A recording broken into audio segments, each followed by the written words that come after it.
I feel like whenever we talk about crime or homeless encampments downtown, the conversations tend to revolve around Old Town. As some of you might know, Old Town is Portland's official Chinatown, but because of historic city neglect and rising crime, rising rents, and a lot less foot traffic, many businesses were forced to relocate. Plus, since the pandemic, this struggling district has seen a lot more people living on the streets. So today on the show, we're talking with Scott Kerman, Executive Director of Blanchet House, a social services organization in the heart of Old Town. Scott has a ground level view of what the city is currently doing to help Old Town come back. And he's going to tell us what's working and what isn't. It's Monday, February 6, 2023. Get ready for our city's daily conversation. I'm Claudia Meza, and this is CityCast Portland. Thanks for joining us today, Scott. I have a lot of questions for you regarding not only your organization, but also the state of Old Town. So, what do you want Portlanders to know about Old Town right now? Well, Old Town is best known in Portland as an entertainment district. I mean, it really comes alive at night. And fortunately, that business is on an upswing. They're reporting really good crowds of people. There's greater police presence, which has really helped the safety at night, because for a while there last year, there were shootings and other events that, were really scary and violent and devastating. And it's been a lot better. But we also just had, we're in Lunar New Year, Chinese New Year, at the Lansu Garden. And they had record crowds, despite temperatures in the 20s, for their festivities, including their Lunar New Year parade. Mm-hmm. So I think we're starting to see crowds coming back downtown and to Old Town and to the riverfront for festivals and special occasions.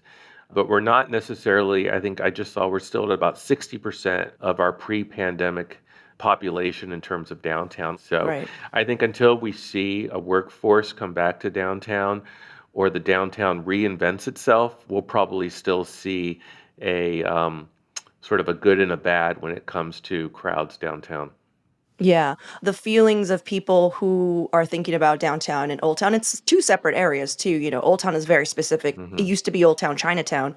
I feel like what people are concerned about really are the camps that have come up, across downtown. But I feel like Old Town in particular has always had, I remember maybe 6 or 7 years ago, I forget the name of the village, but there was a huge encampment there. Do you remember that, Scott? I do. I wasn't at Blanchet at the time, but I do remember that. Interestingly, so I came to Blanchet House about 3.5 years ago. And when I was hired, one of the things I was asked to do was to be thinking strategically about the future of our meal service program, because Old Town was no longer the epicenter of our houseless population at that time. It had moved to other areas of Portland. It had become more spread out. But, even before the pandemic, there was more of a balance to the community, I think, in terms of people who are houseless and unsheltered. I think what we're seeing in terms of a difference in Old Town and really throughout Portland right now in our houseless community is an elevated level of mental illness. And so I think it's more of a mental illness problem than necessarily a houseless problem right now. Right. For people who maybe just moved to Portland or just not understanding what's going on with downtown is it was a lot livelier. There were a lot of more people, a lot more tourists down there. Mm-hmm. And now, post-pandemic, it's almost like Old Town became a hub again for a lot of houseless camps, and people who weren't houseless started to feel unsafe. And there's definitely different reasons for that. I think most of us can agree that houseless people just in general, it's not that they're unsafe or threatening. There's just a lot of mental illness, but also when there's these camps where maybe the police isn't really around as well because they're busy doing something else, a lot of crime could also be hidden within those walls, which is mainly unsafe for the houseless people, but also for anyone that could be walking around. What would you say to people that think that service providers like Blanchet House or Sisters of the Road that focus on houseless communities, what would you say to them that if they're just well, this is the reason why Portland has an increase in houseless camps within that area, because these two organizations are feeding them and providing services. And of course, they're going to congregate where the services are. I think it's akin to saying there are more injured people in our community because there are more urgent cares. I mean, I think what we do is alleviate suffering. We're Hmm. not creating the suffering. The suffering is there.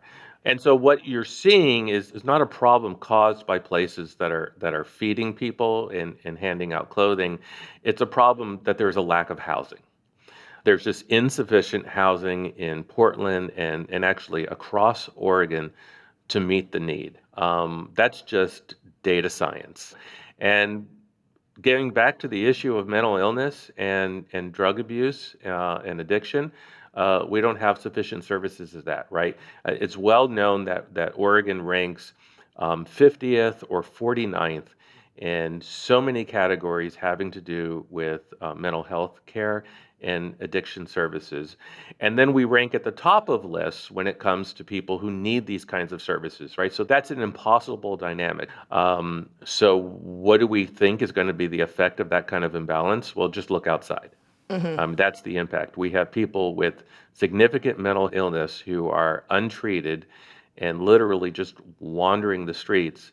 And what's worse is they're self medicating with substances that are exacerbating their mental illness, the P2P meth and fentanyl.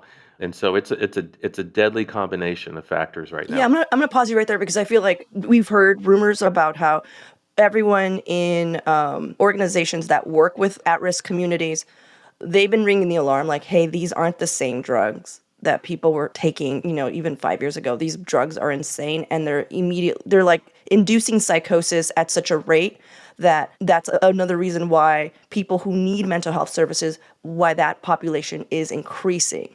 So just to, piggyback off that thought, because you're saying, well, there aren't enough houses, but I know that you yourself have a understanding that if you were just to give keys to someone with psychosis and a house, they're not going to stay there.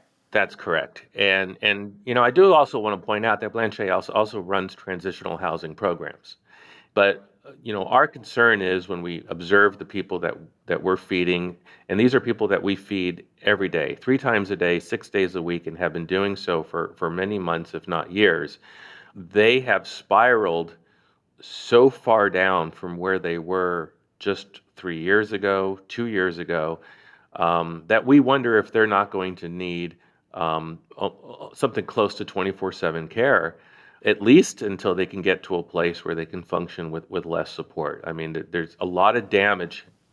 And what would that take? Would that be like a detox? Would that be more of, 24-hour care, that's really expensive if it's like on a state budget. Like, Hmm. what are you foreseeing? Because, a lot of houseless communities don't want to go inside Right. because there's a lot of people who have PTSD. There's a lot of, it makes sense. You're just like, you need to feel like you can run away at any point. So what needs to happen then? Like, what is that middle transition looking like Right. from a person who has mental health issues, drug issues, needs a house to they are a functioning person in society that is housed? Right. I mean, it's a really important question, and I think we have to establish at the onset we have to think about this with a little bit more nuance because we're talking about a very diverse community of Right. people who are houseless or housing insecure. And so there's certainly a population of people within our housing insecure and houseless community who can do very well in independent circumstances. In fact, were succeeding and perhaps lost their housing because of a variety of factors. It could be rent, it could be a loss of job, it could be a tragedy, it could be domestic violence. Right. If they can be rehoused and rehoused rapidly, would be able to function just great. Now, we're also talking about then a chronically homeless community who it is more difficult to successfully rehouse them, to find shelter for them because of their trauma. You Right. talked about the PTSD that can develop, the fact that people feel very anxious in indoor spaces, especially if they're crowded. And so, our message to our local and state leaders is that we need to be thinking about a diverse array of shelter and housing opportunities for people. Now, back to your original question, what about the individuals who have been so traumatized, whose mental illness is so profound? Um, what do we do for them? Um, That's a really hard question to answer because we just don't necessarily have the services that they need. Do I believe expanding the state hospital and institutionalizing people is the answer? Probably not. Okay. Do I wish we had more therapeutic and progressive environments for people with mental illness? Absolutely. Now, I do have to say, I am not a mental health expert, and nor am I trying to pass myself off as Right. one.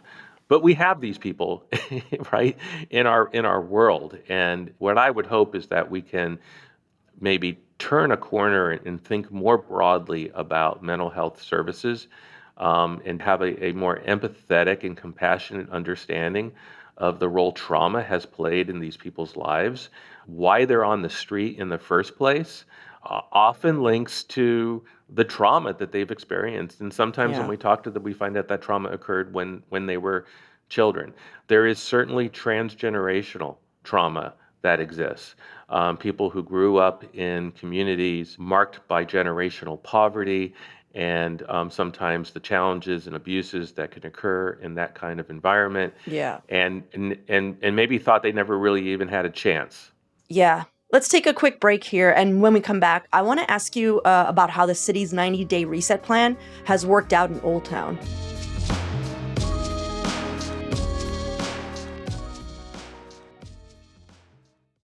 Let's just talk about real quick the 90-day reset plan that happened in Old Town, where they just sort of swept everyone, they cleaned the graffiti off. The police bureau has decided to put an entertainment detail, that's what they're calling it. So there's a lot of policing.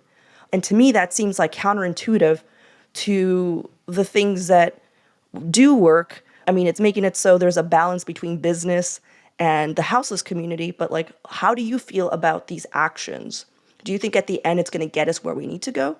Or do you think it's like something that is necessary now because we need these businesses to exist in that area?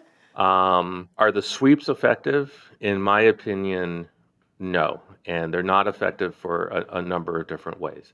One, again, we have to stop thinking of a houseless community as a monolith.